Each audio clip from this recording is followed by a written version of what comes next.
Okay. I think we are. Oh. Now you can leave it open. Hopefully some warm air will come in. If it gets noisy, we'll close it later. So this is the NTP and TICTOC working group meeting. It's a couple of administrative things to get started. First of all, don't forget to sign the blue sheets. Oh, you've already signed it, right? Yeah. Okay. There's supposed to be one on the clipboard, actually. There you go. Second thing, we do have note takers. But I do need a jabber scribe. Is anybody willing to jabber scribe? Kyle, thank you. Okay. So, welcome to the NTP and TICTOC working group meeting.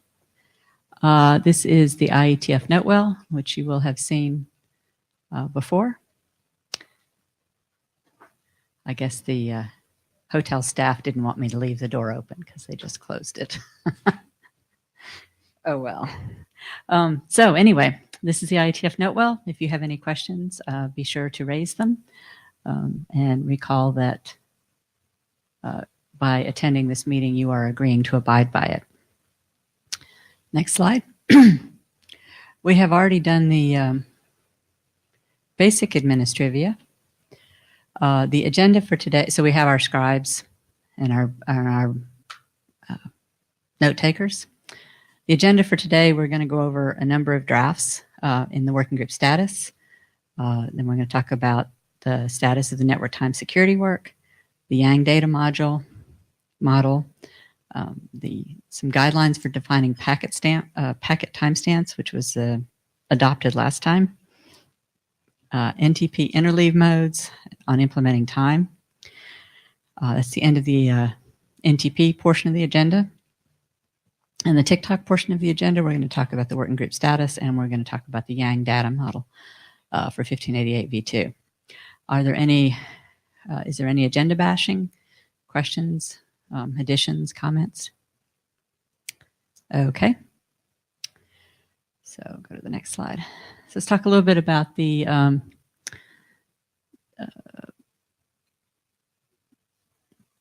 current documents that we don't actually have, or that we want to have a little bit of discussion on today, but not necessarily a lot. The first one is the NTP control messages document. This document was published by, update was published by Brian. There were a couple of open issues that we discussed at the last interim meeting, and part of that required getting some feedback from operators on how they are currently using NTP Mode 6. We have not, to my knowledge, gotten this information yet. Do we have anybody that's willing to help Brian get this information?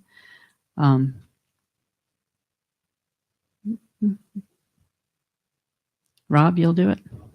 Okay. Okay. There was a question about the version numbering, and then there was a question about adding additional modes, and the question was whether we needed to add adding additional commands to the mode 6 messages, and whether we needed to do that or not. So are there any questions or comments on this document? Okay. The BCP is in the shepherding write-up stage. There was a couple questions that have been resolved, and so we need to move forward with that. The MAC authentication code for NTP, Anshal's draft, that went through working group last call. There was a, to my knowledge, there was a couple of additional comments that haven't been addressed, including the need for a security consideration section. Did you want to address that at all, Anshal, or do you? At the microphone, if you.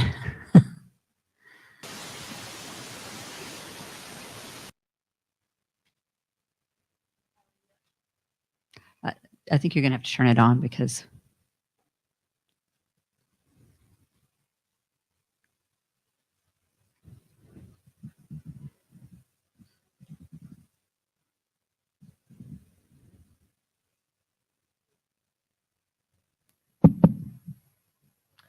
I haven't added the security considerations section in the latest draft, but I'll add it in a day or two, probably.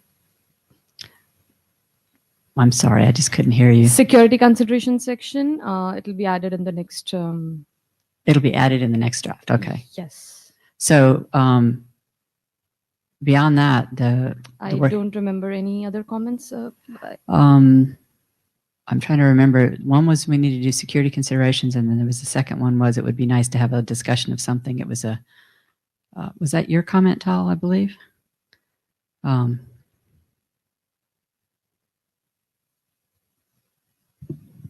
Mizrahi, one comment I made was it would be nice to discuss whether this could be an extension field rather than the legacy authentication. And I don't know if we went through that discussion already. If we did,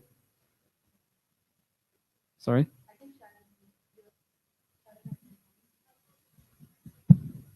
I think Sharon had some comments about it on the mailing list.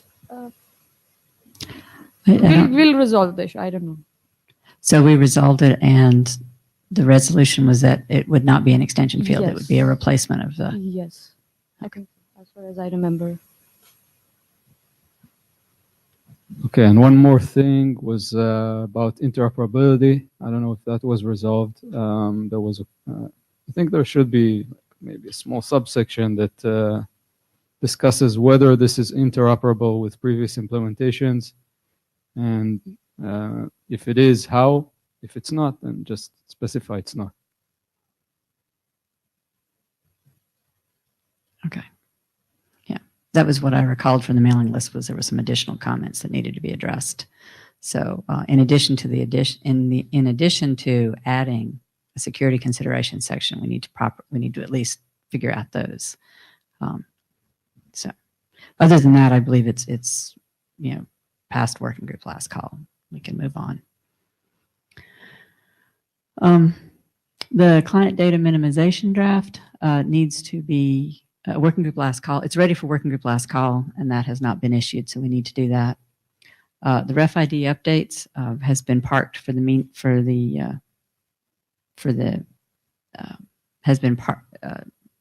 has been temporarily parked, and the NTP correction field.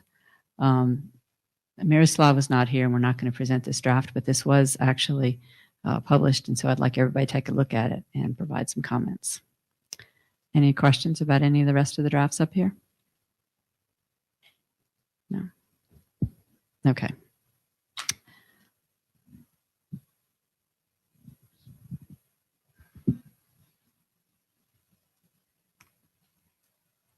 Take this.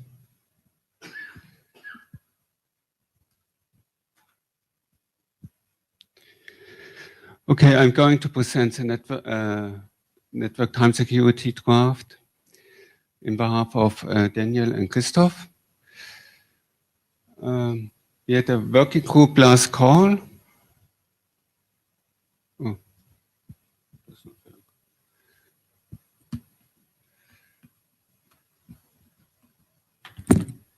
The last working group last call results in 107 comments. We sorted them in a spreadsheet to get an overview. Currently, about 80% of these comments are resolved, actually. And we already submitted a new version of the draft, the version 10. This version does not contain all of the resolvements of the comments, but there is already a new version of the draft on the GitHub repository, which is going to be the version 11. And in this version, you will find 80% of the comments resolved, so to speak.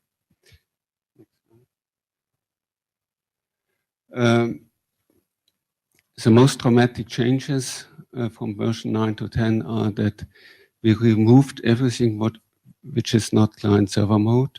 So the draft does not contain symmetric mode, does not contain control messages, and therefore there is no DTLS tunneling. That was one of the major problems in the last version of the drafts, and we didn't get an agreement, which I personally find quite pity. There have been some technical issues that was indicated by Kyle, Rich, and Martin, and which are more or less resolved. We removed the mentions of PTP because we do not consider broadcast mode. And there has also been adjustments of the requirement language. Okay, next slide, please. There's still some open issues. One of them is that some of the comments wanted to have a ladder diagram to find it easier to understand the draft. So that is going to be prepared. We already have one. We need to translate them in a format that is that works for an RFC. The question for me is, shall we also have a state machine diagram for at least for the client? I personally don't believe that that is necessary. And then there's also an open issue. There are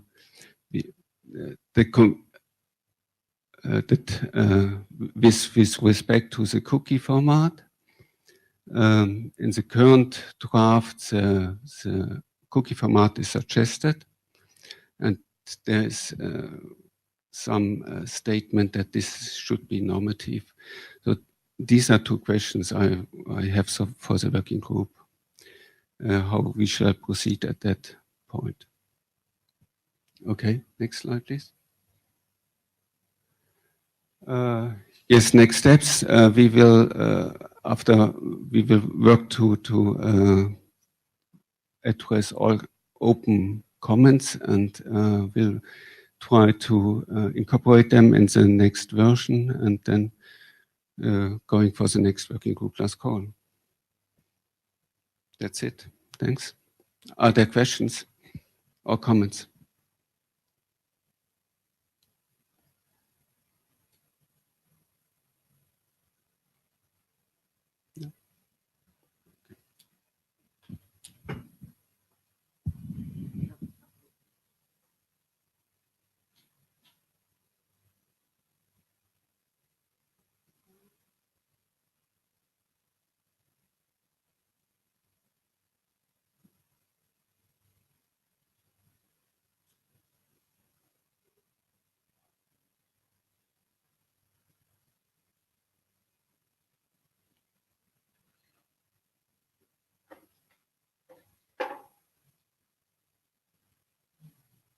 Kyle Rose. Is this on? Yeah. Okay. What's the plan for proceeding with modes other than client server? I mean, are we just going to delay that work until after client server mode has been published? No, in the last interim we discussed to move the symmetric mode and the control mode to a different document. Okay, we'll work on them in parallel then. Yeah. Okay. Yeah, okay. Yeah, I missed the end of the interim because I had another meeting.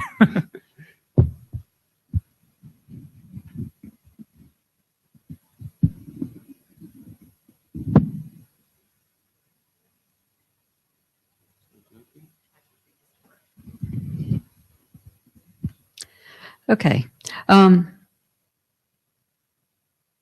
So to follow up a little bit on Kyle's question about the remaining modes, this is a fairly significant change, which basically means that this document is only going to address the client server aspects, and I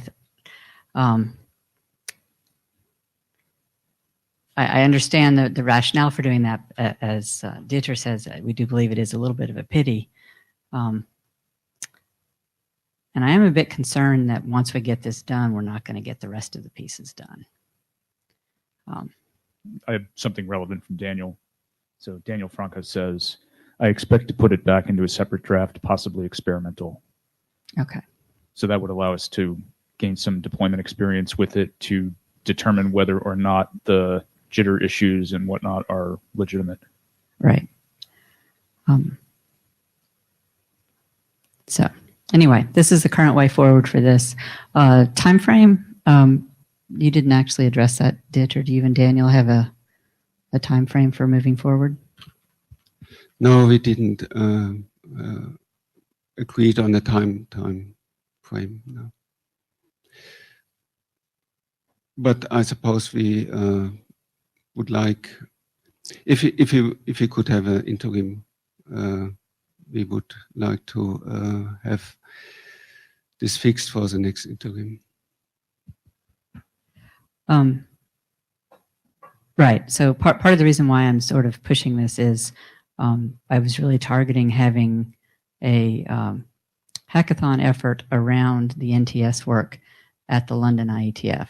And so it would be, I think that's a real sweet spot. I think it would be very productive if we could do that. It also is in a region where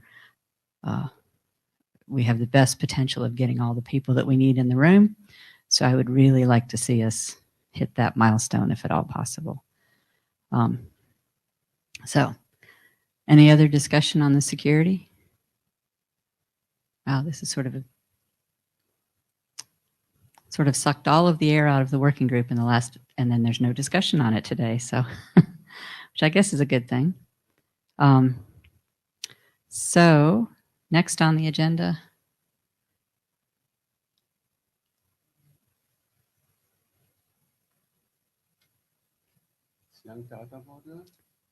Okay, so this is going to be a remote presentation. Hello.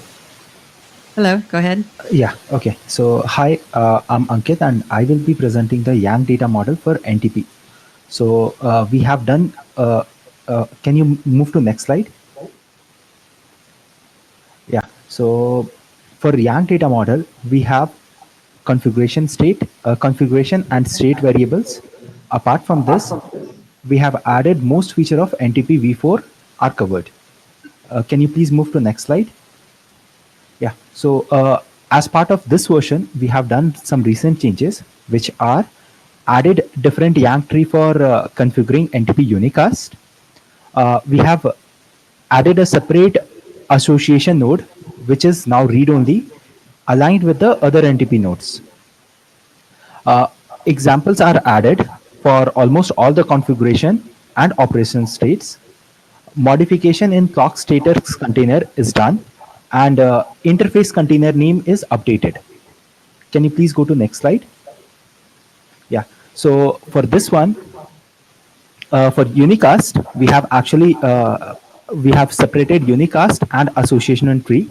So as you can see now, unicast node has two key fields, which is address and type, and all the unicast related information will be present over here. The other tree is association tree, which will display all the association NTP has, which is learned dynamically or configured. The configuration can be a unicast or a multicast or broadcast. So these information will be considered over here. So we have added two leaves node, which is local mode and is config flag, just to make sure that what is the mode. If the mode is broadcast, it will display like broadcast, and if it is a configured node, we will receive this Boolean value as true. In case of dynamic, this Boolean value will be false.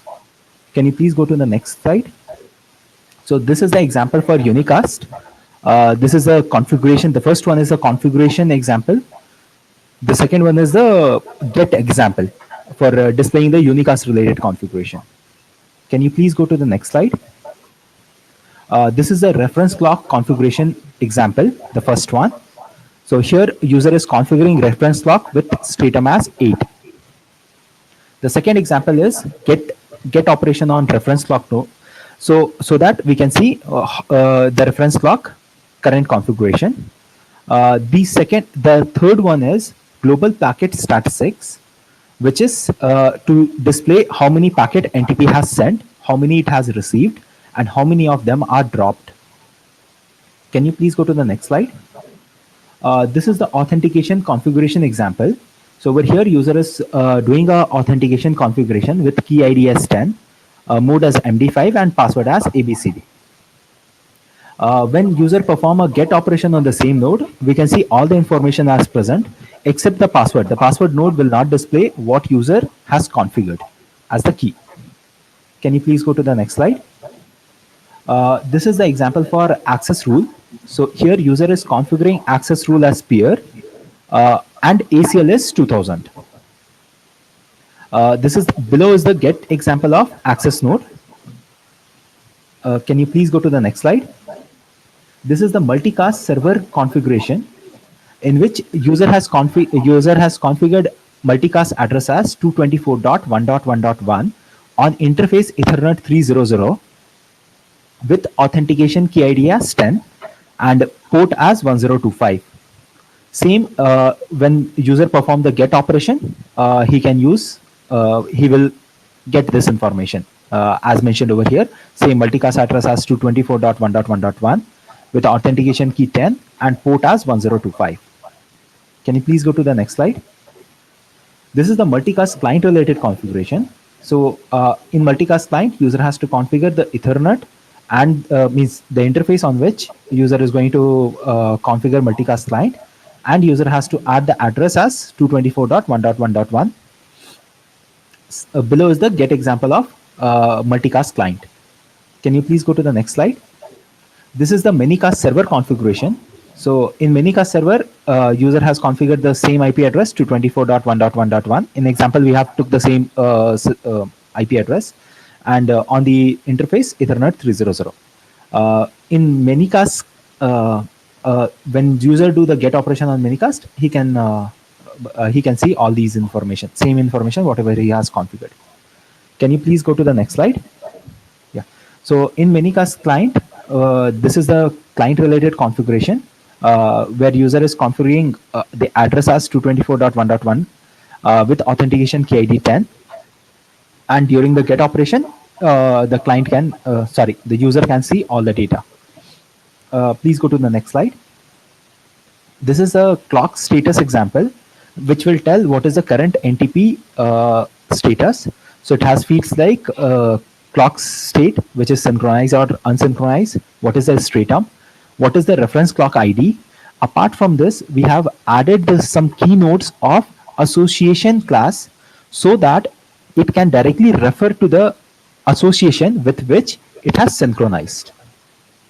Can you please go to the next slide? This is the display association example. So this will display the current association present for NTP. So for each association, it will display the address, the stratum, a reference source of synchronization, what is the local mode, whether it is a configured session or a dynamically learned session, along with the NTP statistics. For this particular association, how many packets are sent and received. Can you please go to the next slide? Yeah. So now here we will talk about the modification which we have done in clock state container. So over here, you can see that we have added store key for NTP association, these three keys, as we have seen in the previous Yang example.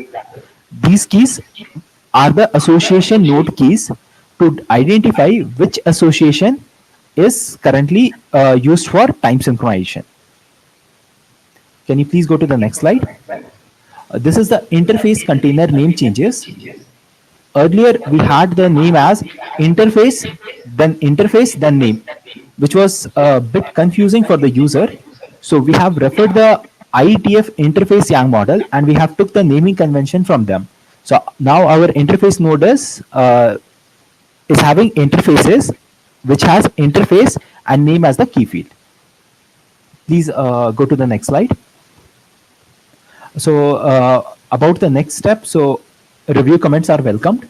Some of the review comments which we have displayed in the example are being updated in the draft. So we have already updated it, but we want some more comments to come from working group, so that along with the internal comment and working group comment, we can add it and make a new version release.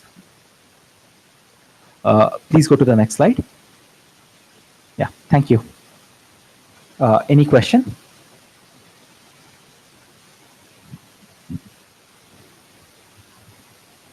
Any questions? Is this working now? Thank you. Okay, so Harlan's joining the queue. Where's my Okay. button? Yeah, thank you, everyone. That Go was ahead, fun. Harlan. Thank you. I'm assuming you can hear me. Yes.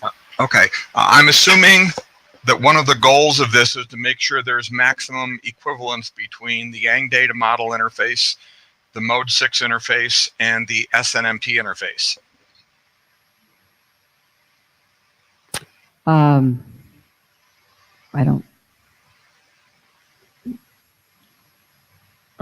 Greg Mirsky, why it has to be compatible with SNMP?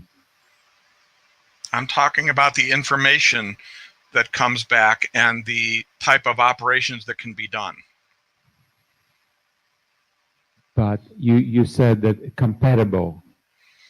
I would say functionally comparable.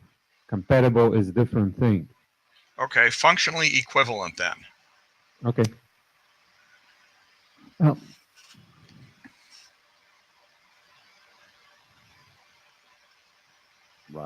Rob Nagy, Deep Dive Networking.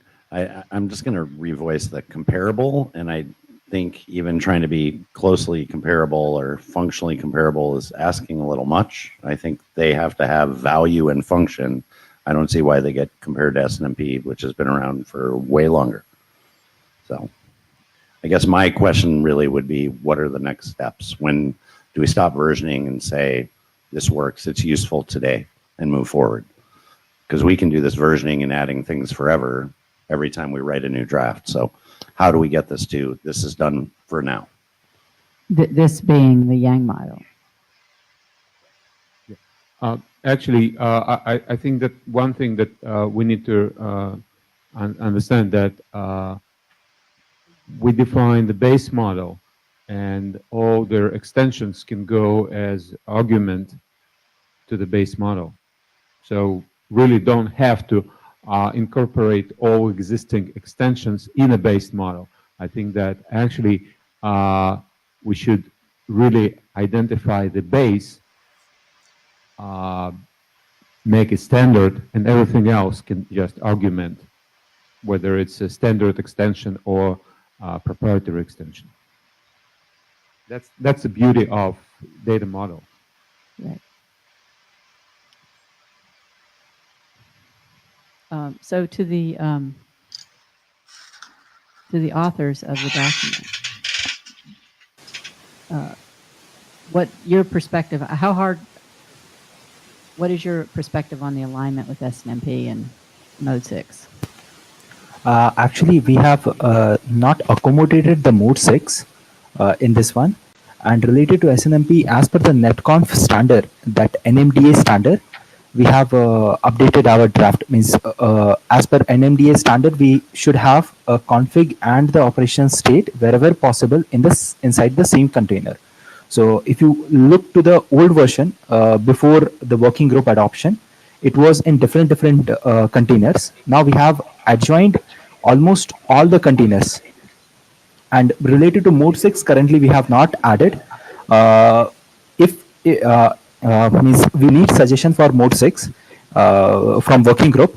If like how to go about Mode 6. If it is really required, we will add Mode 6 related operation also. Okay, it's unclear to me that it is required. Harlan, do you believe it's required?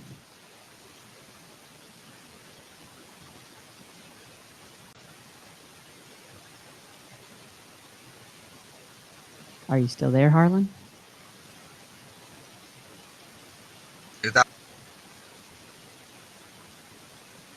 Okay. My interpretation of the answer to Harlan's original question is no, it's not a design objective that they be compatible. And Harlan's coming back into the queue. Did I make it? Yeah, you're back.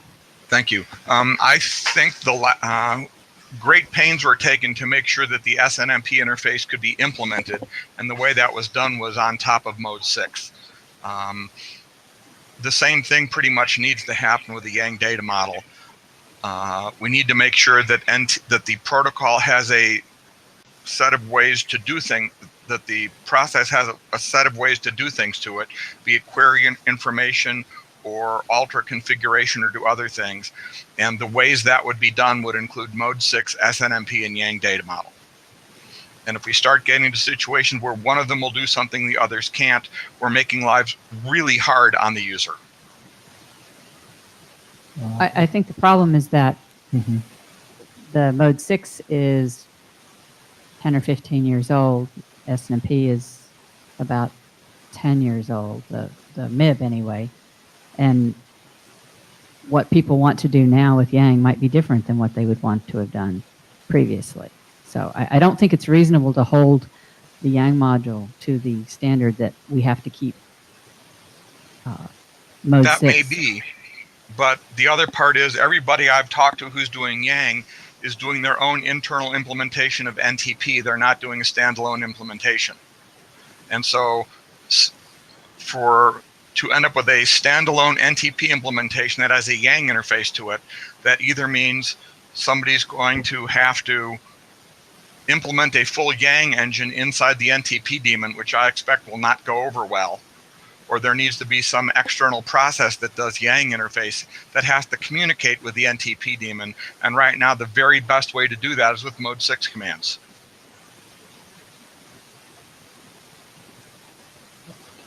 Be that as it may, I don't think it's necessarily saying the same thing, that the Yang module has to be tied to what's currently in mode 6. I'm going for functional equivalence here. I'm trying to get a job done. Harun, I got your comment. Let me think over it.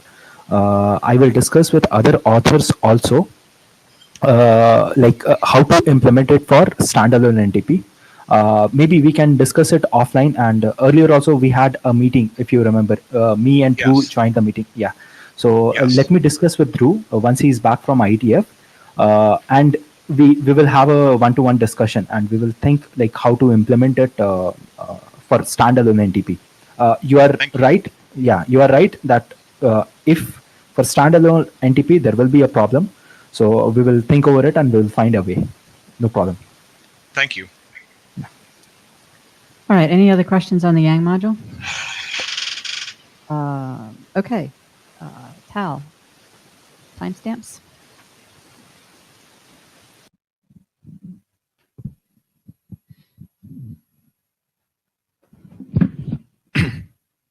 Thanks. My name is Tal Mizrahi. This draft is about packet timestamp formats. It's joint work with Joachim Fabini and Al Morton. Next, please. And this draft is intended for people who design network protocols. And the idea is that there are two main goals to this draft. One is to define a relatively small subset of recommended timestamp formats, a subset of all the timestamp formats that we may be familiar with.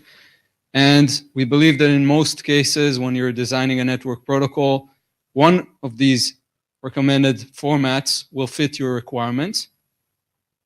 And for these special cases where none of these formats fits your requirements, this draft also specifies guidelines for how to define a new timestamp format.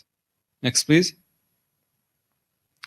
So this draft was submitted a few months ago. It was discussed on the mailing list in the last IETF meeting, and it was recently adopted by the working group.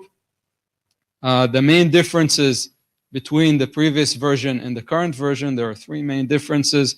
Two of them we're going to discuss in the next slides. The third one, we basically split the synchronization aspects from the timestamp format.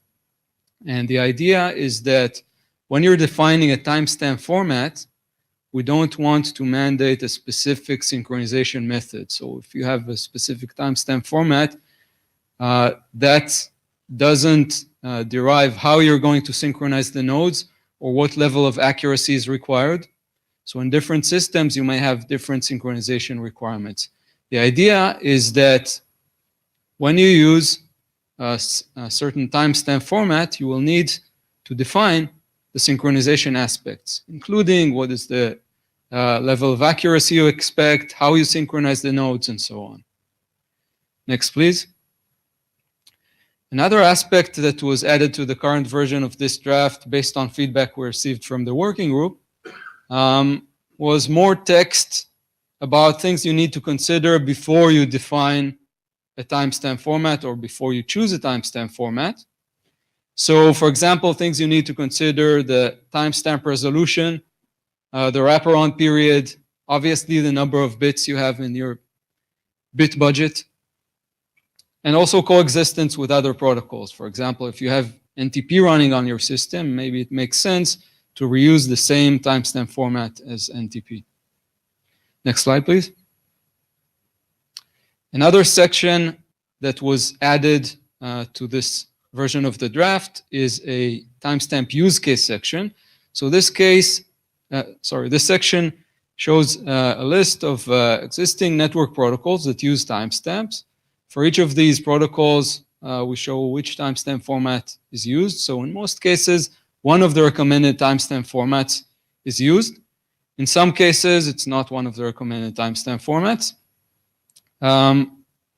In addition to this list and mapping, this section also presents a couple of examples of how a new network protocol specification should use one of the recommended timestamp formats. So you can actually look at one of these examples, and if you're defining a new network protocol, you can kind of reuse that example and do something very similar. Next, please. Okay, so the next steps we're expecting, first of all, there were a few comments which we received on a mailing list that we haven't addressed yet. We plan to address these in the next version of the draft. And another aspect that we started working on and is still work in progress is a control field, an optional control field that can be attached to the timestamp and can specify various types of information related to that timestamp. So for now, we have a very short section that describes more or less what we think the control field should include, but we need to add more text and to have this section be more detailed. So these are the main next steps, and after we do those steps, we expect to suggest to go for a working group last call. Thank you. Greg Mirsky, ZT. I really appreciate this work because it's very helpful, especially as you mentioned, as a reference to other groups who are not that much spend time, so it saves time. Couple things. First, I would like us to agree on a dictionary and differentiate resolution of a timestamp from the accuracy of the clock synchronization, because accuracy clock of synchronization is a property of synchronization protocol, and you mentioned, so you stated that it's outside the scope of this document. The resolution is something that definitely we need to discuss, because as you presented in your table, you have format that is, for example, PTP truncated. But there is a larger PTP format that has more nanoseconds. Actually, I think it's a picoseconds, right? And frankly, we can discuss and think of whether in some future, near future, we'll need more resolution than we have now with a truncated format. So probably it's worth putting this in the foresight and discussing how we can migrate to the higher resolution of a timestamp. Okay, that's said. And again, I think that what's in the control field for packet timestamp, we can really look at not maybe in the data packet this information has to be reflected, but impact of a timestamp format onto the control plane in general. So basically that being advertised as capability and negotiated as need to be, either in the control plane or in the data models. Okay, thank you. Greg, just a quick question for clarification. You started your comment on resolution saying that we needed to have basically a dictionary. Yes, differentiate accuracy from the resolution. Okay. Because accuracy of a timestamp, I think that's a property or results from the quality of the clock synchronization protocol. Right. I understood that part of it. What I was wondering was, were you asking for basically a definition of resolution and accuracy, or were you asking for guidance on how to migrate to a higher resolution? Both. Actually, I want us to use consistent dictionary, and because as Tal stated in the document, they don't really discuss quality of the clock synchronization, and they only discuss the resolution of the timestamp. I was just trying to clarify that you were actually looking for both the definition and yes, guidance. both. Yes, you're right, both. Yes, I propose to have it both in the document. So first is to make a clear definition between distinction between accuracy and resolution, and second is I think that it's worth discussing how to migrate to increase resolution of a timestamp. Okay. Any other questions? Do you have a rough time frame on? I mean, so you have some changes before you want working group last call on this. Yeah, so we hope the 2 items here will be completed by the next IETF meeting, hopefully. So we hope that by that time we will feel that we're mature for working group adoption. That's the goal. Okay, thank you. Thanks.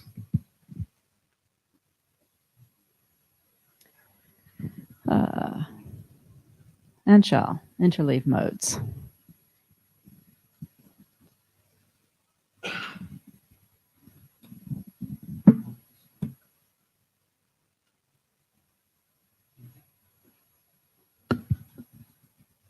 Hello, everyone. I'm Anjal Malhotra from Boston University.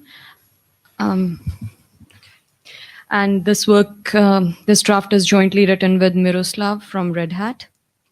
In this draft, we basically specify, it's an extension to the specification of the network time protocol in RFC 5905. And in this draft, we specify the new modes of NTP called the interleaved modes, which allow an NTP server to provide a more accurate transmit timestamp to its clients or peers. So animation doesn't work. So now it's not working. It worked in the test. Well, Clicker is working, but is it a PDF? Oh, she wanted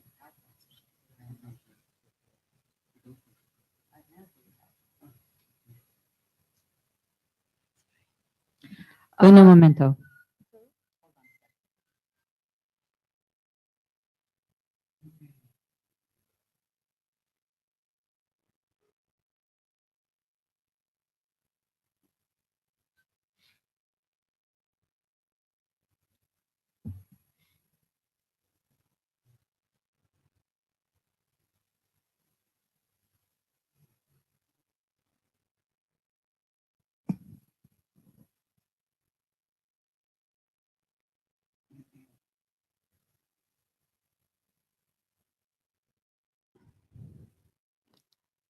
So, Anshal, were the animations as important in this one, or are they more important in the next one? Like, we can go ahead. I can. Your email's on the screen.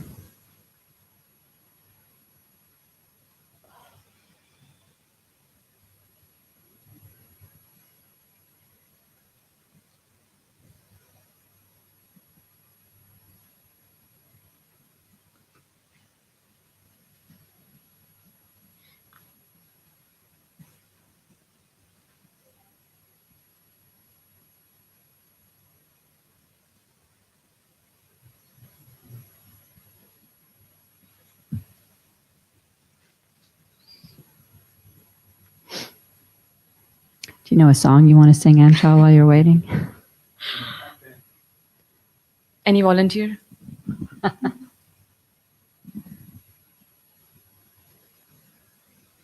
Okay.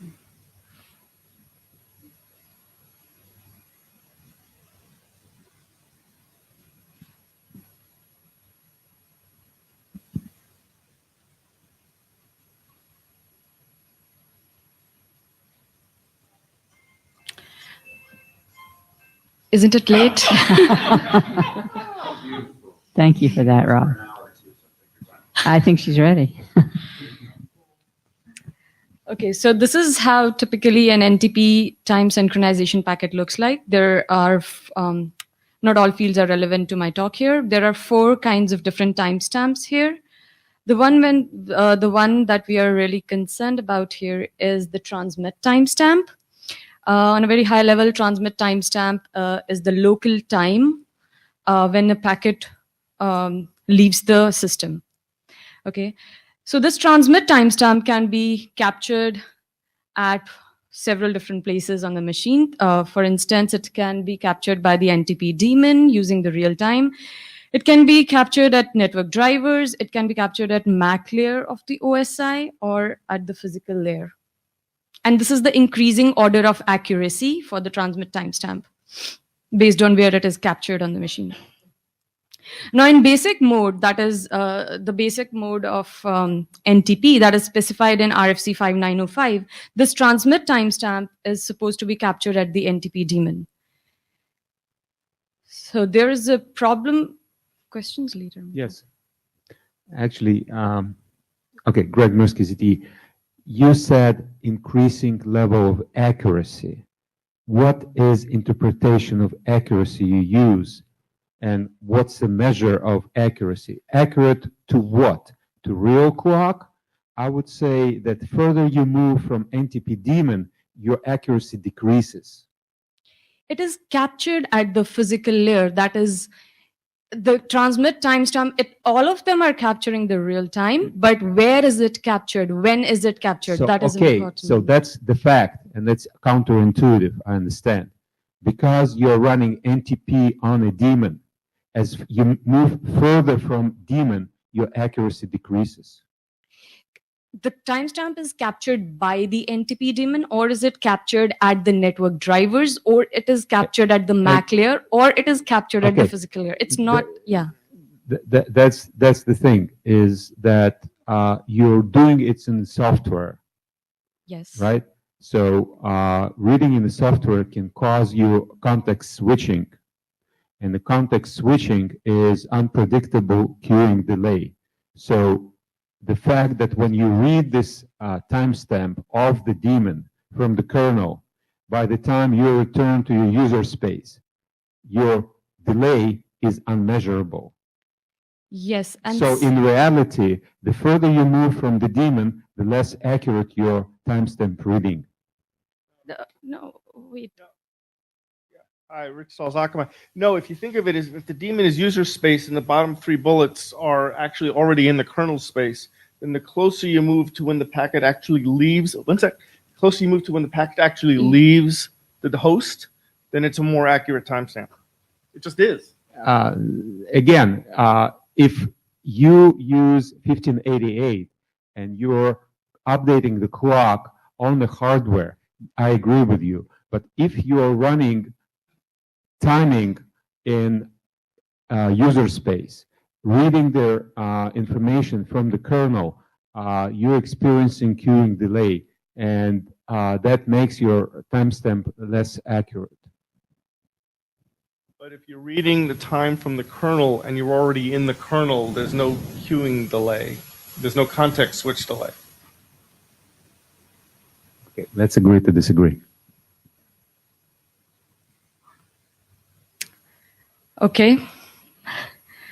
Well, the transmit timestamp that is captured at the NTP daemon, it includes errors because it is captured before the packet gets its message digest, and all the processing and queuing delays at the network hardware are not included in that timestamp. So what we want to do to do better than this. The RFC 5905 only allows the packet to be transmitted that has the transmit timestamp that is captured at the NTP daemon, but we want to do better. So for more accuracy, the transmit timestamp should be captured as close to the wire as possible, ideally at the physical layer. Okay, hold just 1 second. Harlan's in the queue. I want to see what he. Already? I mean, can we do the questions in the end, please? Do you want to do the questions in the end? I know, Okay. Harlan, you have many questions, but in the end, please. Okay.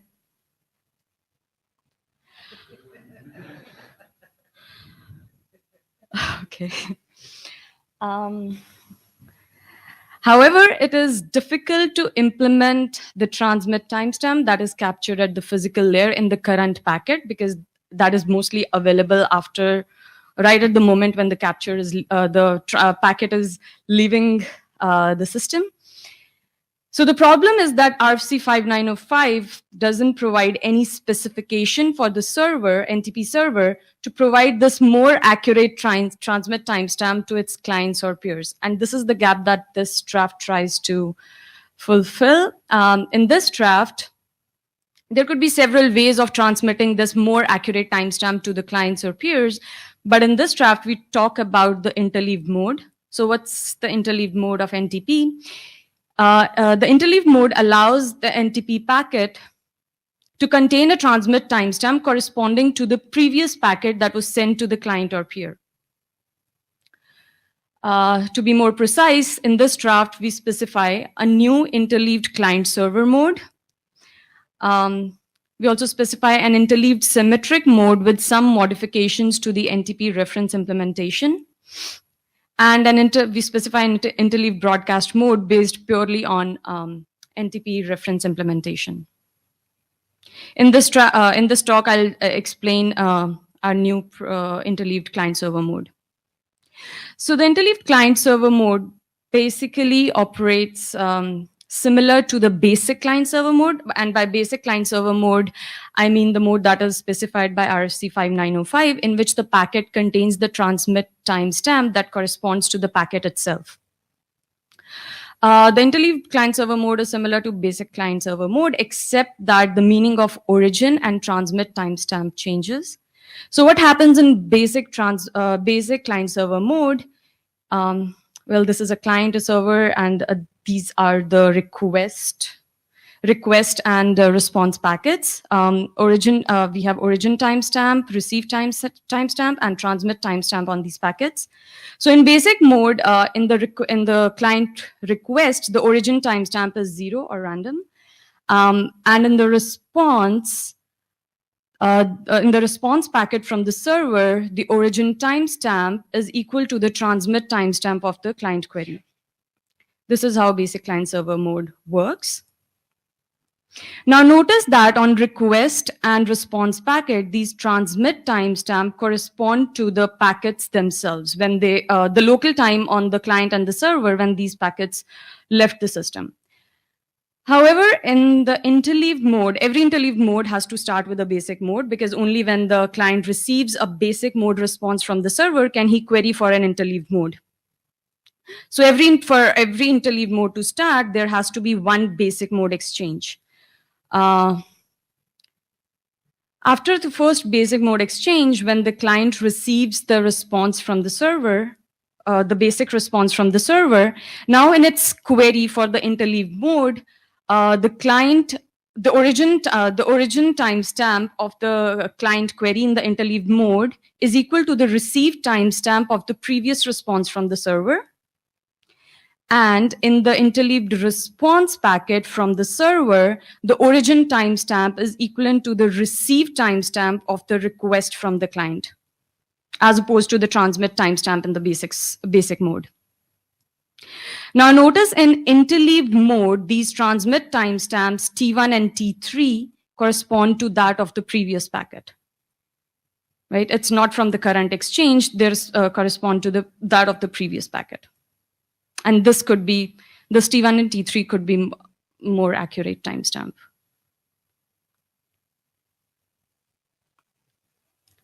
Okay, so let's see what it requires for a client and server to behave in interleaved client-server mode. Now the server has to maintain some state for the client, he has to maintain a list of pair of local receive and transmit timestamp for each client. Now, upon getting a request, the server has to compare the origin.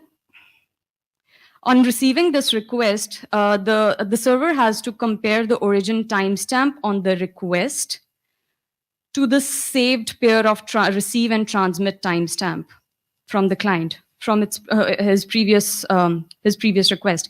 Now, if these timestamps match, he will reply in the interleaved mode.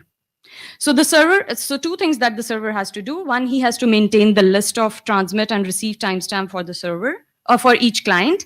And second, upon receiving any request, he has to compare the origin timestamp to the list of to this receive timestamp for the client in order to see if the packet is in basic mode or the interleaved mode.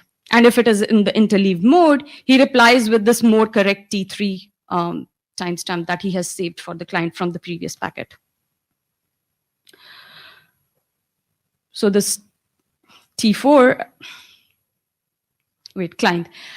For the client to behave in interleaved mode, upon getting a response, he performs all the tests that he usually performs for the basic mode that are specified in RFC 5905. And additionally, for the sanity check, he has to now compare the origin timestamp on the response packet to the receive timestamp as well as the transmit timestamp in order to make sure that, in order to check if the response is in interleaved mode or basic mode. So the client has to make one additional check in order to identify if the response is in interleaved mode.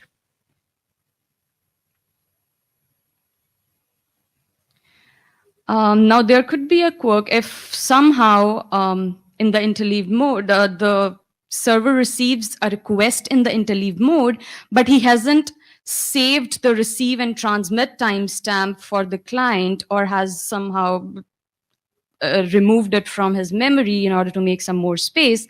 What should the server do? The server should fall back to the basic mode. So now his origin timestamp, the response packet for the interleaved response, should be equivalent to the transmit timestamp of the request packet from the client. So this is his fallback mechanism. He should fall back to the basic mode. Well, this was about interleaved client-server mode. Interleaved symmetric mode. It behaves on it also works on the similar principles as the interleaved client-server mode. That is, the response packet in the interleaved mode contains the origin timestamp equivalent to the receive timestamp of the previous packet received from the peer. Now, what is the modification from NTP reference implementation? We want to make sure that if there is a packet loss, and in order to account for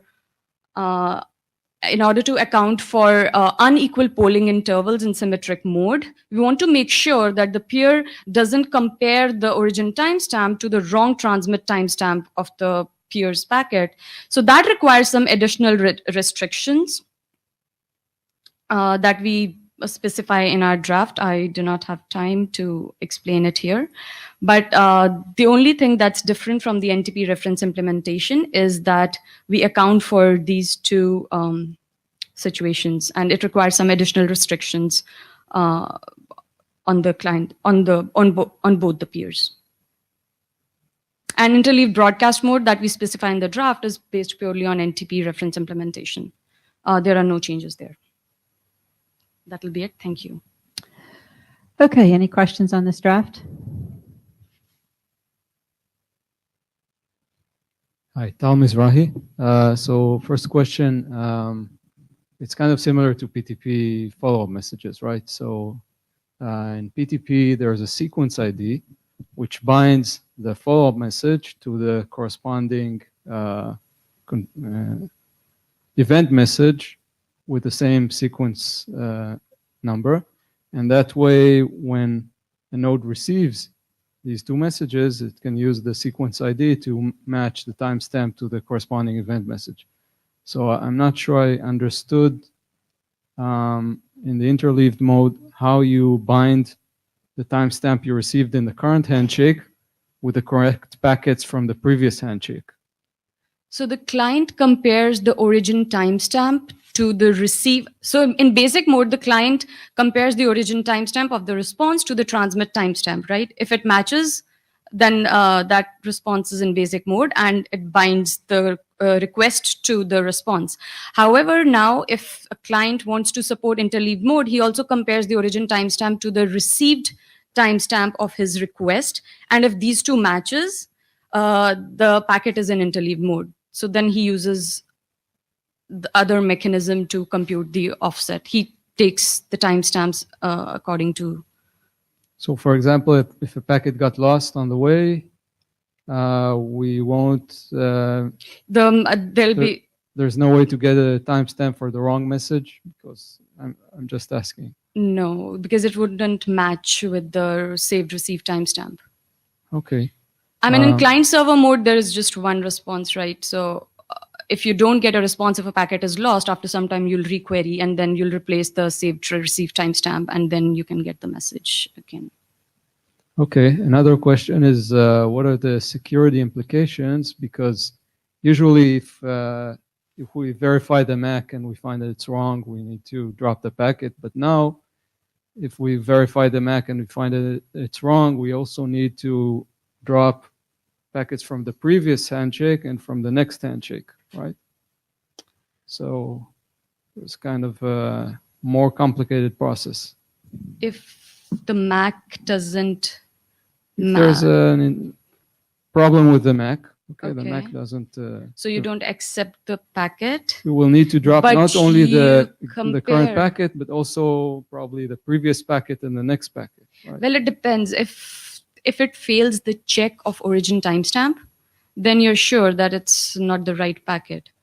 But if it matches if origin timestamp matches the transmit timestamp or receive timestamp, at least the packet is from the right source. There's something wrong with the MAC, right? Yes. So either you do not update your state and sit and wait, or if you want to resend the query, then you update your state again, right? It's just something to consider. I think there should be some text about it in the document. Thanks. Okay. Harlan, go for it. Thank you. Earlier there was a discussion about where you get the best time, either in the heart of the kernel or at the edge of the network interface. And the short answer is everybody is right. The problem is there's jitter between the heart of the kernel and the network interfaces and the clocks there. So depending on how those clocks can be traced to, depending on the quality of the clocks involved and how well they synchronize, that dramatically affects all of this. The next trick is Dave Mills did huge amounts of work on this and wrote papers, which are on the website, that specifically address interleave mode and specifically address how long it takes to resynchronize if a packet gets dropped. So those issues are very clearly understood. I have not had a chance to look at this new proposal much yet. One of the things that I have discovered here is that the way Dave looks at interleave is fundamentally incompatible with the way my brain looks at it. And it is very difficult for me to read his papers and follow what's going on. And when I do it myself and I explain it to Dave, he doesn't quite follow the way my brain works on it. And let's just say we haven't bothered to pursue that. But this is incredibly intricate stuff, and the net effect of which, to take another half step sideways, if whatever we do passes the basic timestamp checks, and then it has to be covered with a MAC, either the MAC works or it doesn't. And if the packet passes the authentication checks, we process it. If it doesn't, we drop it. One thing I will say about this proposal is I would really love to see the level of analysis that shows how recovery happens from missed timestamps or missed packets and things like that. But yeah, this is clearly a wonderful thing. It should have been in 5905 because interleave mode has been around for a long time and we just sort of forgot to put it in there. And I pulled it out of the current, I disabled it in the reference implementation because there were issues involved with some of the recent security things and I couldn't get them fixed in time. So I just disabled interleave mode. But we're getting ready to add all that stuff back in, and I'm going to be very curious to see how the way we would do it matches up with what Anshul and Miroslav have come up with. Okay, so there was no question in there, right? If there was, I didn't write it all down, so I forgot. But it would be really good to. Oh, you're right. There was probably no question. There was some requests for additional documentation and showing how the recovery process works. And I will say that as Anshul went through her discussion, my eyes glazed over because she looks at it differently from the way I look at it, which is different from the way Dave looks at it. Okay. So, Krista, did you want to say something? Go ahead. Yeah, for your first comment and for everybody else's comments, this draft does not really, it's not about how more accurate timestamp should be captured. It's more about how the transmit timestamp of the previous packet can be sent to the peer or client in the following packet. We don't care. I don't care about whether that timestamp is more accurate or less accurate. It just specifies a way on how to send the transmit timestamp of the previous packet to in the next packet. Right, that's a good point, actually. Christoph. Go ahead. Yes, can you hear me? Okay. Yes. So first of all, yeah, that's a very important point that you just made, Anshul. If that's not heavily emphasized in the document already, then you probably should think about doing that. This limitation of scope towards communication of the timestamp. Then I wanted to lead with first of all, from my point of view as a editor and architect for the security stuff, as many headaches as this might cause in how it should actually be handled, obviously it's great because it would fix the problem of crypto delay, like absolutely, for the first packet. So I think this is very important work for that. And then I have an actual question or an actual issue that I wanted to raise. First, let me clarify if I got this right. Am I correct in thinking that with the way it's currently specified, the server has to keep preemptive per client state because the question is an association going to be handled with interleave mode is only resolved or can only ever be resolved affirmatively when the interleave request comes, and the negation is never going to be actually resolved. It's only going to take forever, and if nothing comes, then obviously this wasn't intended to be in interleave mode. So I would suggest that, if I'm correct in that, I would suggest that this be changed in some way, or at least there should be an option for the server. The first thing that came to my mind was just require the client to put something, an extension field, or I don't know, some additional info into the first, so basically the basic request that semantically just says, I'm going to follow up on this with an interleaved packet, please keep state. And if that's not there, then the server doesn't have to keep state. Or alternatively, it could even be handled in a way that has info in the first request, the basic request that says, I want this to have basically a follow-up packet. So even without, it could be done in a way that even without a second request, an interleaved request, the communication scheme could be one client request, and then the server says one response, and then the interleave response. And then closes that piece of state. And that would save the server from having to keep lots of state. And that's the suggestion, and then I guess some kind of a question is in there implicitly, and that's all I had to say. Thanks. Yes, the server has to keep a preemptive state per client if he wants to support interleave mode at any point. Sure. And for every request, he has to make this check for comparing the origin timestamp to the saved received timestamp. Right. But the server is already maintaining some state for the client for this kiss of death packet, like for DOS purposes. So this state maintaining another list of transmit receive timestamp is not a big issue. Like, it's not a lot of memory that it takes for the server to save the state. I and Miroslav actually had this discussion that why not indicate it some other way, and he had better explanation of why not doing that way. I'll leave it to him. Maybe we can discuss it on mailing list. But yes, we thought about these issues. Christoph, it would be really helpful if you could Post this. summarize your comments to the mailing list for a discussion with Miroslav. So, all right. Thank you.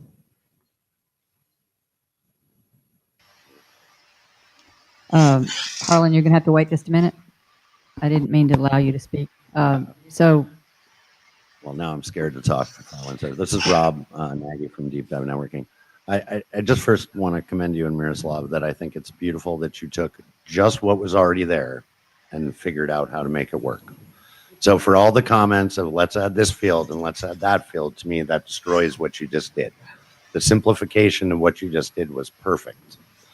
Now, it took me a while to follow it. I do think, and I need to go read the current version of the draft, addressing here are the security things we could see, here are the security things, going back and looking at PTP and other things we've done to see what they had to address and make sure we've got that. But if we can not add a field or a signal or a serial number, that's beautiful work then.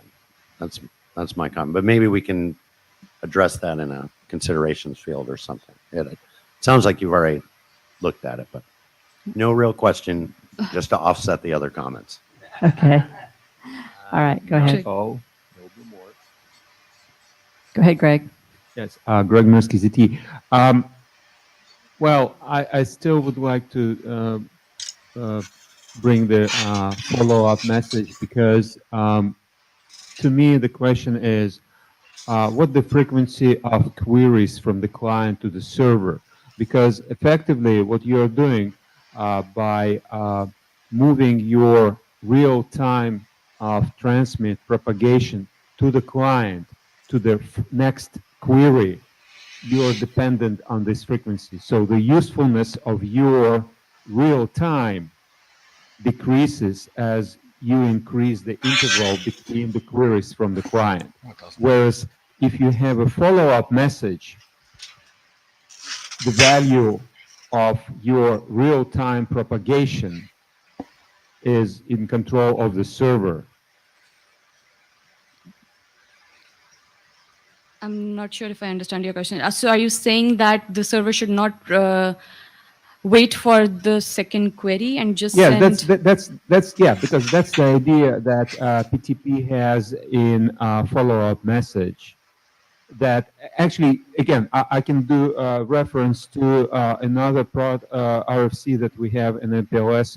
It's propagation or support propagation of PTP over MPLS network, whereas we realize that generating consistent, we don't use the term accurate, we're using consistent timestamp close to the hardware may be challenging. So the using follow-up message is another technique. But we are suggesting to generate this follow-up message as soon as possible because that not only decreases the state that you need to hold, but it really makes it useful, because if you delay this real-time propagation, correcting your clock, you're delaying the correction of your clock. Because think of why you're doing it. You want to use this consistent timestamp to do clock correction. Okay, if you're dependent on interval between client queries. So, Greg, just listening to this, I was wondering if you could possibly summarize this to the mailing list. I think it's an easier conversation to have when you can read and think about the process. I agree. Okay. Thank you very much. I would just want to say that I think latency is not an issue the way NTP handles timestamps. It's just, it should be, the delay should just be symmetrical. I mean, it doesn't really affect the accuracy of what time you'll get. Okay. Even if it's after 10 okay. years, I don't care. I get the response after 10 years. I'll take those 10 years into account while computing my offset. Okay, your packets will experience different delay traversing the network. And that changes. You don't control it. So that's why, for example, PTP introduces transparent clock, but that's outside the scope of this discussion. All right, Harlan, quickly.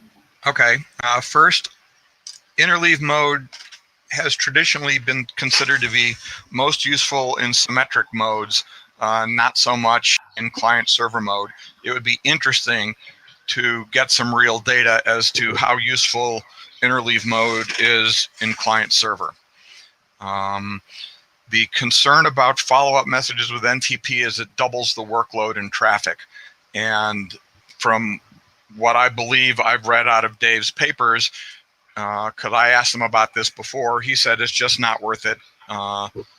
There, in all of his research and testing, there just hasn't been any noticeable benefit to doubling the network traffic using a follow-up message like that. But yeah, it'll be good to chat more about this on the mailing list, and Dave would probably be happy to weigh in on it. Okay, thank you. Just to sort of wrap this up, I do want to thank Anchal and Miroslav. This is a draft we've been wanting for a long time because the basic functionality has been out there.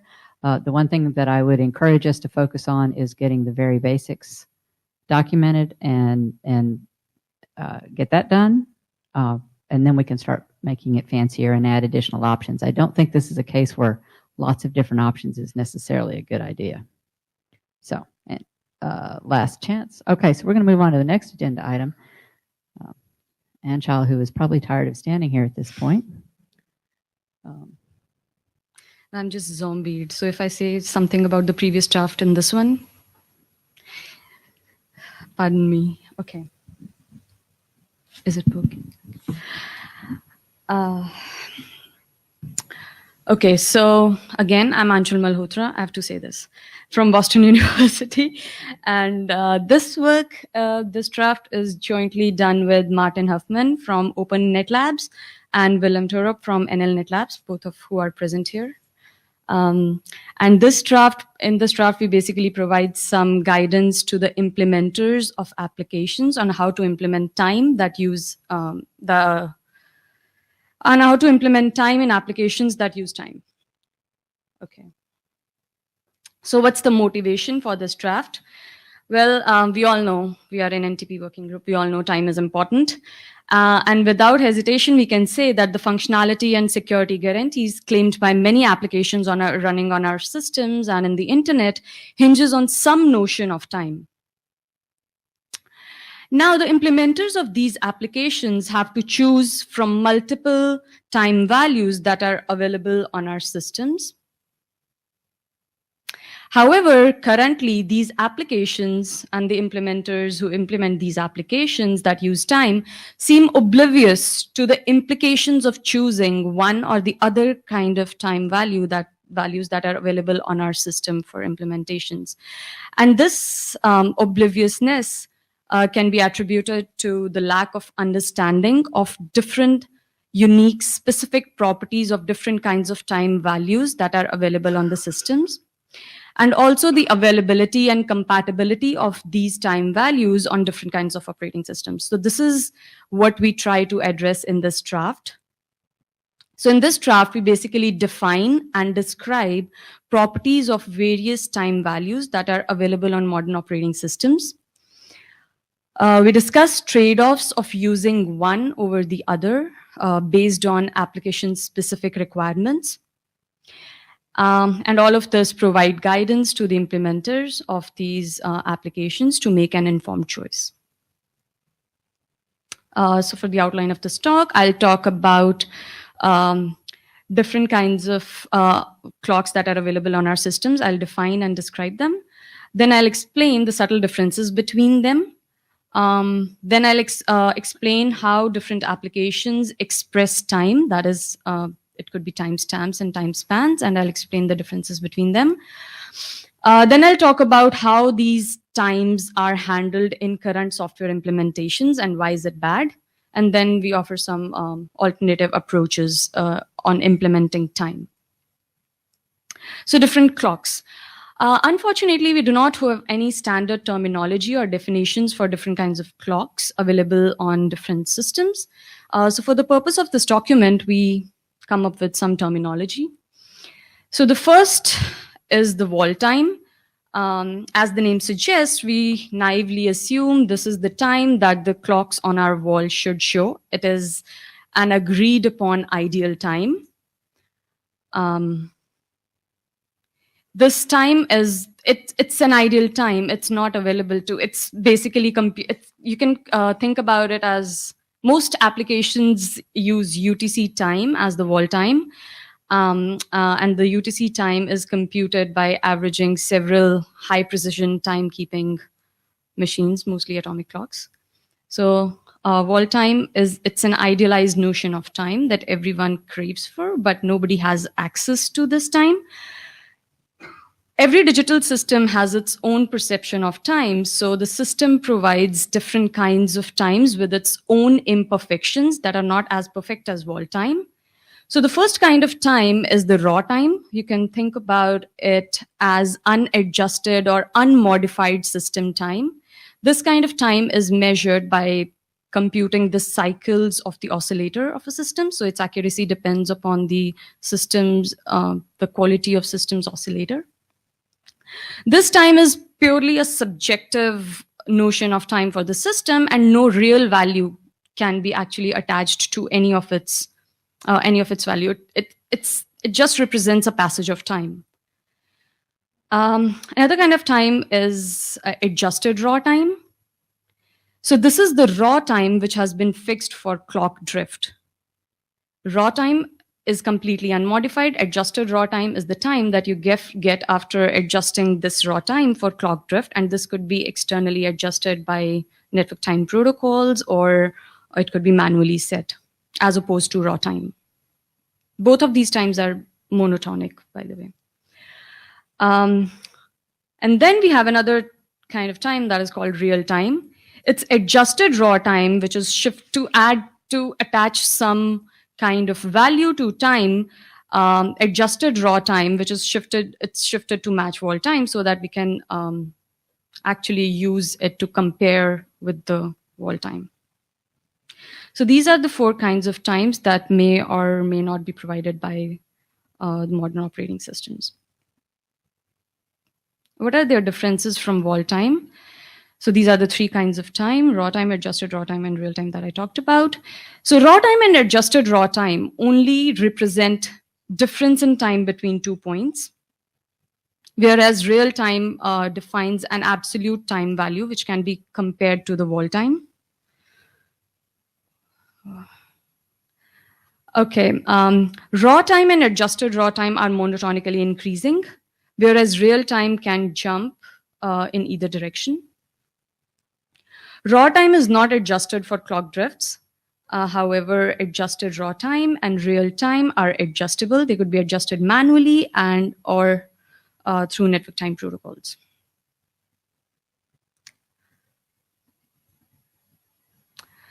Next, I'll explain how different applications use time, in what forms. Applications can use time in form of time spans or timestamps. So what is a time span? A timestamp span represents desired length of time. For example, timeout values on protocols or time to live values.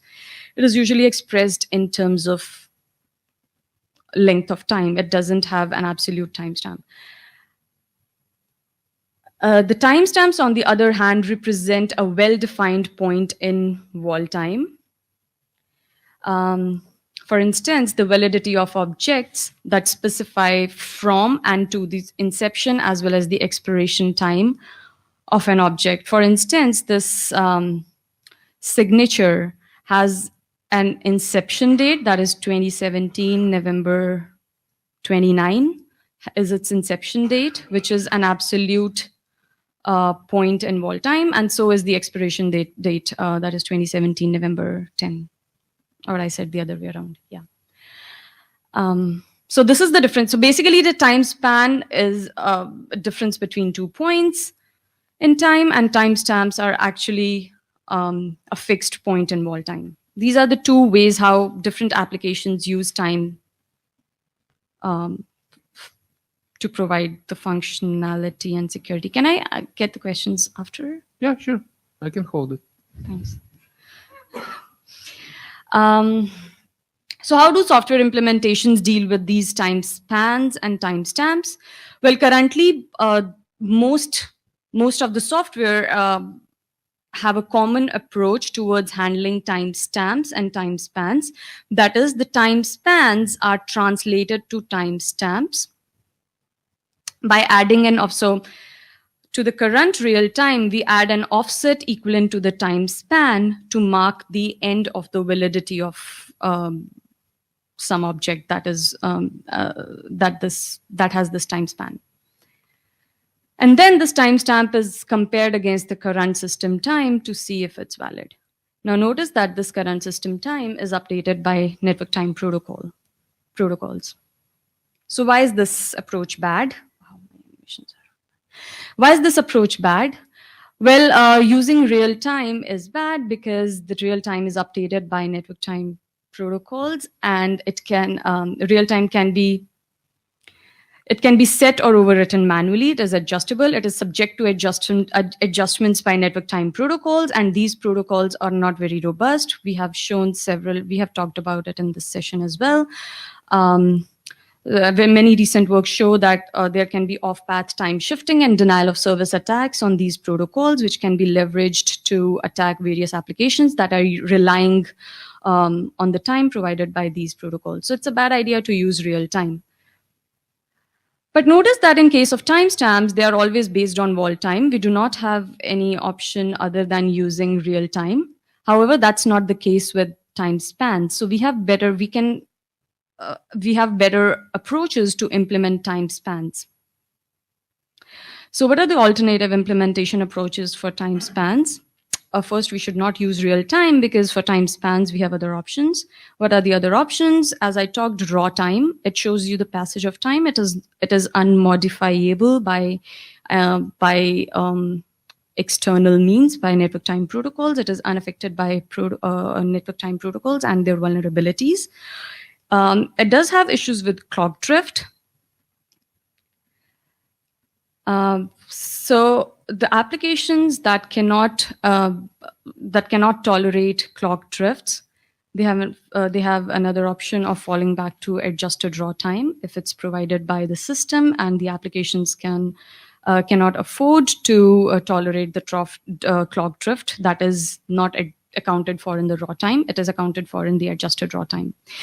The adjusted raw time, however, is affected by the network. It is adjustable by network time protocols, but at least it is monotonic. It cannot make large jumps. It is adjusted to match the rate of passage of wall time gradually, unlike real time, which can make large shifts forward or backward. So it's at least a better option than real time. So in the end, I would just say that the applications that can tolerate clock drift to a certain amount can use raw time. Otherwise, they can fall back to adjusted raw time. These are our recommendations. Way forward for the draft. Thank you. Go ahead, Greg. Yes. Hi, Greg Mirsky, ZT. I think that I questioned your definition of timestamp as it's really tied to wall clock. Because you can have a timestamp of any clock source. the usefulness, yes, I agree, it depends. Because, for example, if you're doing a unidirectional timestamp comparison without clock synchronization, it's not useful. But if you're doing a round trip timestamp comparison, so then you are comparing timestamp taking on the same node without consideration of one-way time, then you can use not necessarily the wall time. You can use adjusted raw time because you don't need the clock synchronization. So the timestamp is any reading of the clock.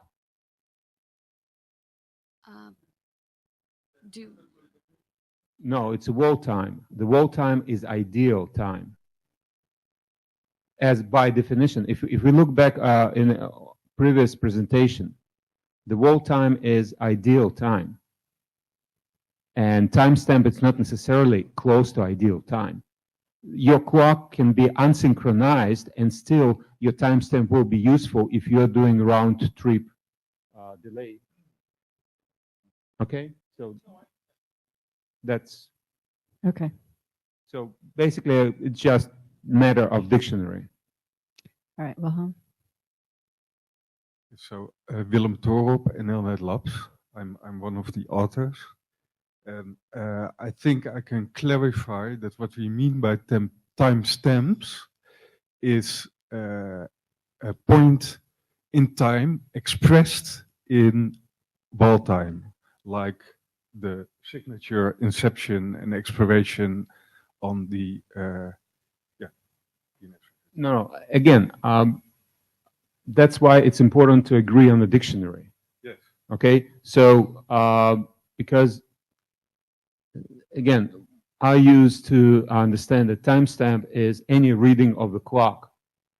The clock can be synchronized and unsynchronized. It's still a timestamp. Okay, the wall time here, you set the context as its ideal synchronized time across the system. Yeah. Okay, but it's not the only type of timestamp you can have. You So- can have so- a timestamp of unsynchronized clock So- and so we still need- be useful. Right. So we need to normalize the terminology, is what you're Yes, saying. I think And that's I how think I that suggest. that's a fair point. Harlan, and while Harlan is coming to the queue and before he speaks, we're going to cut this off in about 10 minutes or less because we do have a couple other things we need to do. Okay. Go ahead, Harlan. I just wanted to say I think it's, I'll just say it's unfair to say that some of the issues you're bringing up with NTP and laying them there, whenever NTP stops the clock, it writes records in the system accounting log. So if you're trying to get a time span that way, it's up to you to go ahead and look through the accounting records to see if any time steps happen so you can account for that. This is all stuff that gets also covered in absolute versus and difference clocks. So there's a whole lot more going on here and the surface is being scratched, and the same would be true if you were disciplining your clock with PTP or anything else. If you don't have the appropriate interfaces to do difference clocks and you use timestamps to try and calculate a time span, you're going to have problems. It gets a lot worse with leap smearing and some other issues as well. So I'll just leave it at that right now. Christoph is next, right? No, I'll hold it. All right. So Harlan, I'm booting you, and Christoph, you're in the queue. Go ahead. Yeah. Again, I want to lead with, I think this is incredibly important that this kind of work gets done on this foundational work. Forgive my ignorance. What's the corresponding document? I might have missed that at the beginning of the presentation. What? What's the corresponding document? I haven't found it on the mailing list. I didn't catch it. It's in the agenda. If you look on the agenda, okay, there's a link to it. Okay, that's good. And on implementing time. Okay, thanks. It's on. And it's called on implementing time. Maybe if you search for it, or it's on agenda as well. Yeah, I will. And the one thing I wanted to actually talk about was the terminology. When you use monotonic, it seems to suggest you mean both monotonic and then also some notion of continuous, because jumps in the monotonic direction are also implied that that's not happening when it's monotonic. And I would suggest to clean that up, and we can discuss this on the mailing list. Okay, let's discuss it. I think terminology is going to be really tough in this one, and I think it's something Yes. we need to discuss on the mailing list. Go ahead, Greg. Yes, Greg Merskiziti. A quick question to authors is that you reference only to NTP as a source of clock synchronization. Have you considered a scenario, or do you see that it will be the same if you have a PTP clock synchronization?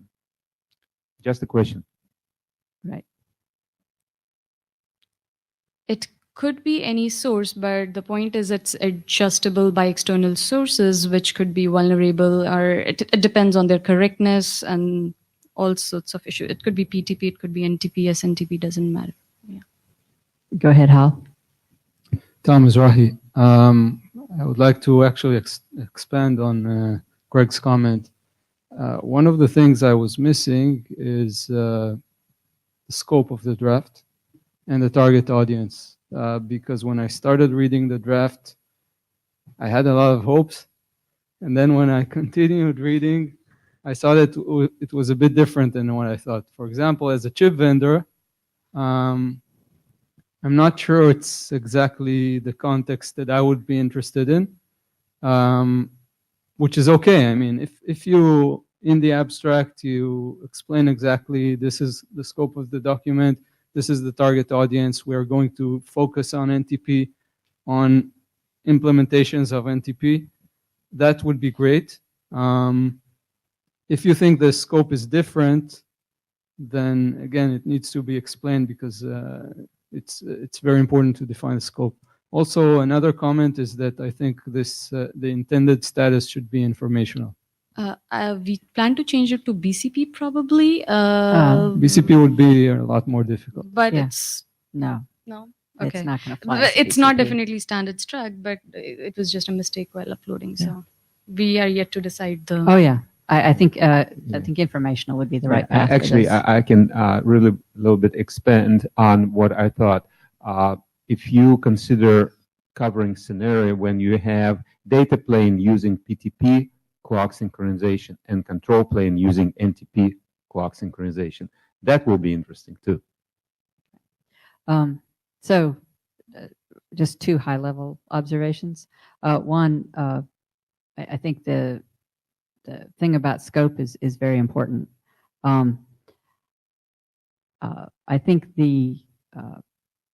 you reference in particular POSIX, some POSIX, or maybe it was yesterday. Yeah, Did it you? was yesterday, yeah. I don't It's remember in which that, presentation. They're The all document has more details. So. Right.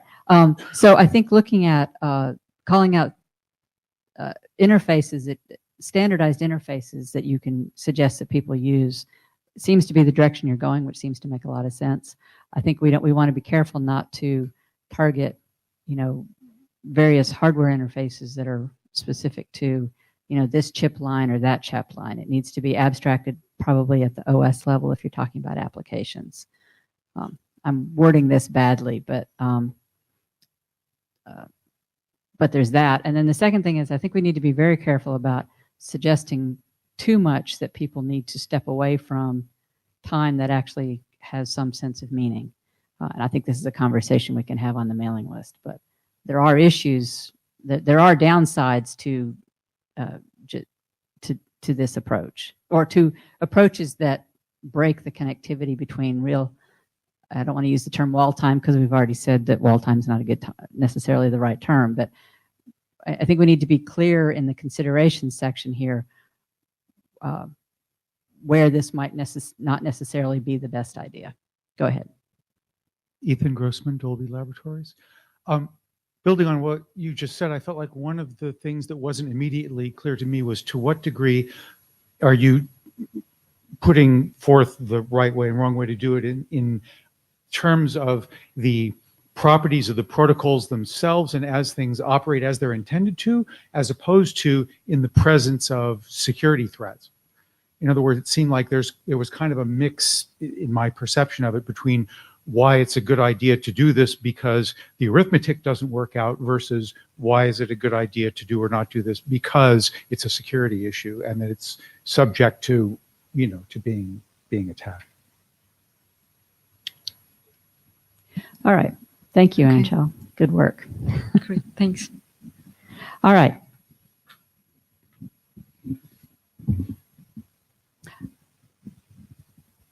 The thing that just occurs to me is we didn't actually discuss next steps for this document. I'm assuming we're going to rev it once based on the discussion. Are you? Let me rephrase this. You're interested in pursuing this document? I assume. Okay. And can we have an update to it before we do a working group call for adoption? Is that acceptable?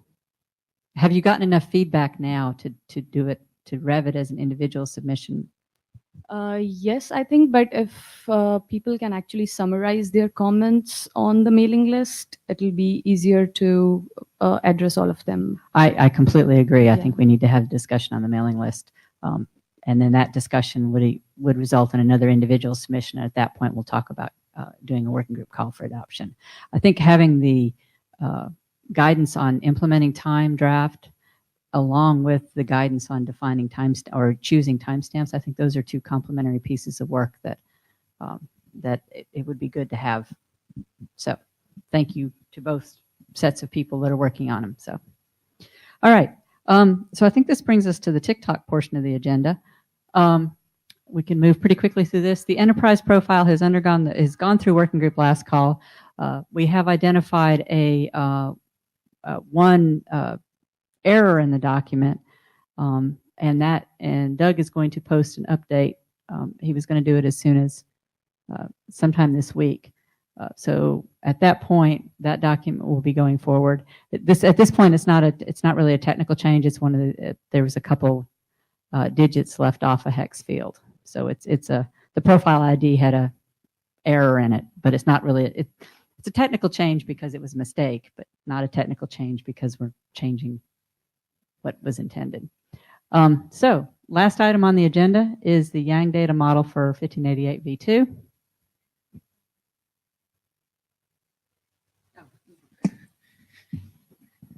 Well, good afternoon. This is Yuan Long from Huawei.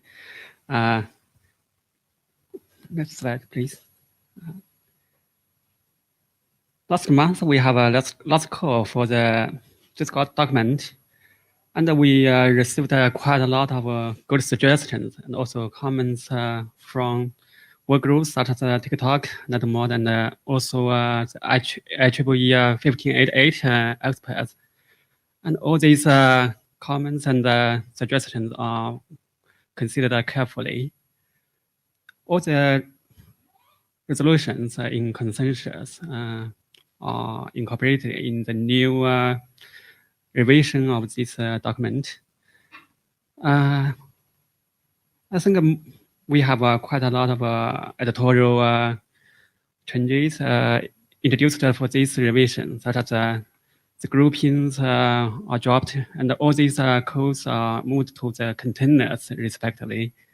But this is just editorial one, no technical changes. For the module trees, it also has gone through quite a lot of changes. The next slide, please. Please, the next. Oh, thank you. Just as you can see from the tree diagram, we changed the module name, so it's simplified. Also, the scope will be widened. We will maybe later on, we can augment with optional parameters, just as we discussed in the mailing list. But for this revision, we will not consider to adopt any optional parameters. And we also added a root node for PTP. So all these member attributes can belong to a single tree and a single root node. And then we decide to remove redundancies, such as remove the port identity and we reuse the clock identity in the default dataset. Again, we use the port number, but we add the type is unsigned int 16, so it's a real instance now. For the transparent clock, we also use the same port number unsigned int 16, so it's and we remove the port identity and all the redundant port number or is removed. And then we move the clock identity upwards, so it's inserted in the parent. That's all the changes in the hierarchy of this YARN module. Next, please. After this last call period, and also after the publication of the new revision, we received some more comments. Most of them are editorial one and explanatory. So we will add it in the next revision. For myself, I found something need to change it in the INA consideration sections. We also spend some time in discussing the introduction text, but after several rounds of discussion, we decided that there's no dramatic changes needed. Some people thought it's useful for the new beginners who are not familiar with PTP or YARN stuff. That such materials still regarded helpful. So finally, I'd like to ask for the work group whether we need another work group's last call or send this document to the IESG for final decision. So there is one remaining issue that I'd like that we talked about. Yeah. So I think if we can get that issue resolved, I don't think we necessarily need another working group last call. Yeah, we sent an email to Alex for his more feedback, but we didn't receive any opinion yet. Okay. I would like to send out another email to the whole working group. Consider all the advantages or disadvantages around whether we need to use the instance number or use the instance name. Right. So we can have a consensus in the work group. Right. So if you could summarize that, send it to the mailing list. I think it's the only remaining open issue that we have. Good. So, and then I don't see any reason why we can't move it forward. Go ahead. I guess I should ask. Suresh Krishnan. So the question I had is like, has this been reviewed by somebody with like YARN expertise? Because I looked at it and there's like some things that didn't look right to me. And I'm not a YARN expert, right? So I would really think something going through like a YARN doctors or something would be like a good idea. So if you want something like that, Karen, just like shoot off a note and I'll figure out how to get a review for you before it leaves the working group. Or I can do that after I get it on my plate. That's okay too. But, right. It has had some management area review. I don't know that it hasn't had an official YARN doctors review, but the comments in particular that we're talking about is from Alex, who participates in the NetMod working group. Okay. And so I mean, we can go ahead and start. Yeah, so at just the shoot YARN it off to doctor me. So review. whenever you're ready, just push the public button and then I'll take it from there. Yeah. Push the public button. Public, like publication request. Oh, the that's public. why. Oh, okay. I was trying to figure out what the public button was. Yeah, so whenever you're ready, so just like ship it off to me. I'll take care of it. Okay. Is there any other documents you anticipate to come to me like in the next month or so before? Yeah, there's one. Okay. BCP. Okay. Thanks. Maybe I can add some more comments. Go ahead. Actually, we sent out this document, the fifth revision, to the net model one group, and I believe one there's an assignment to the young doctor, but we didn't receive any comments from the young doctors.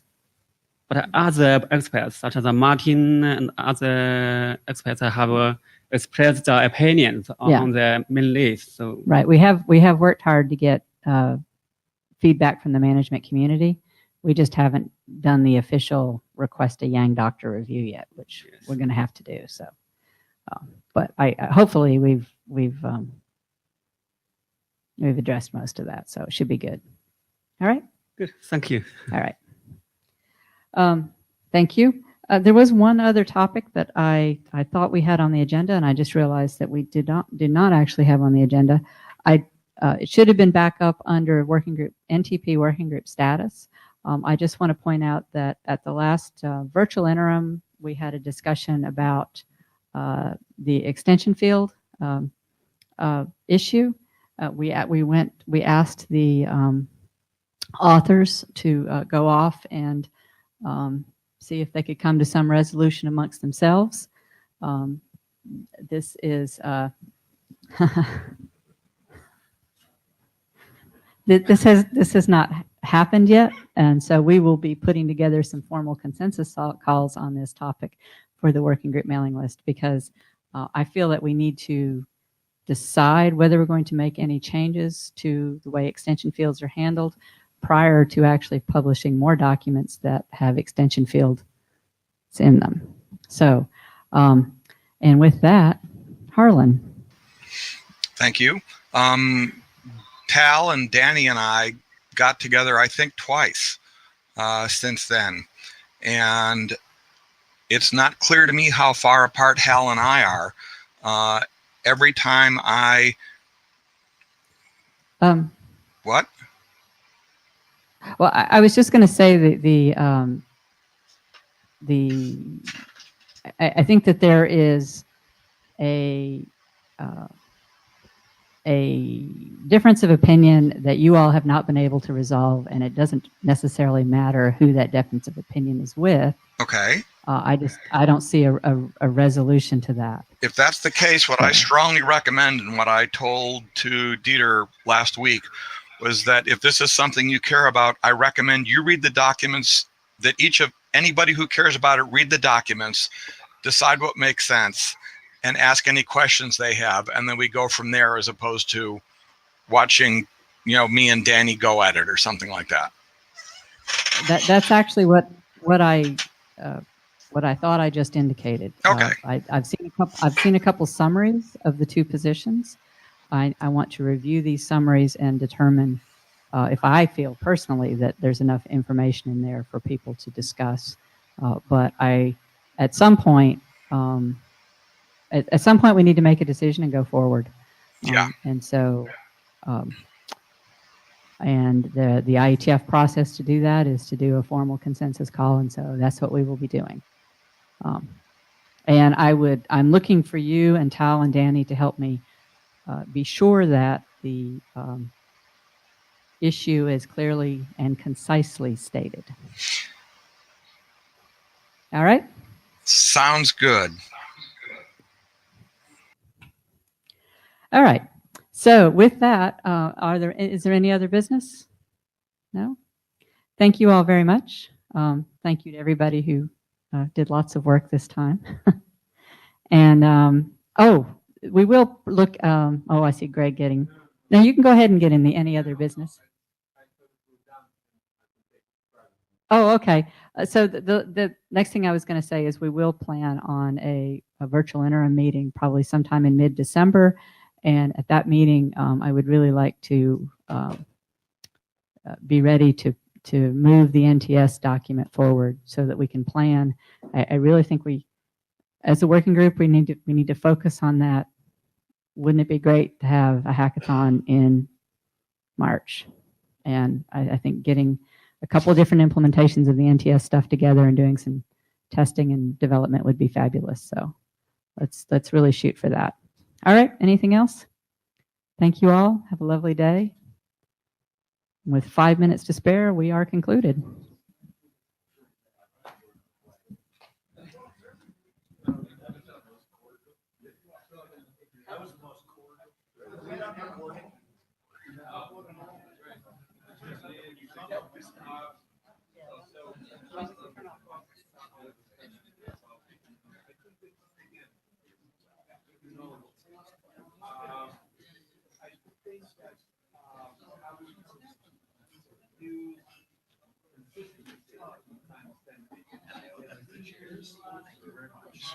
Thank you very much.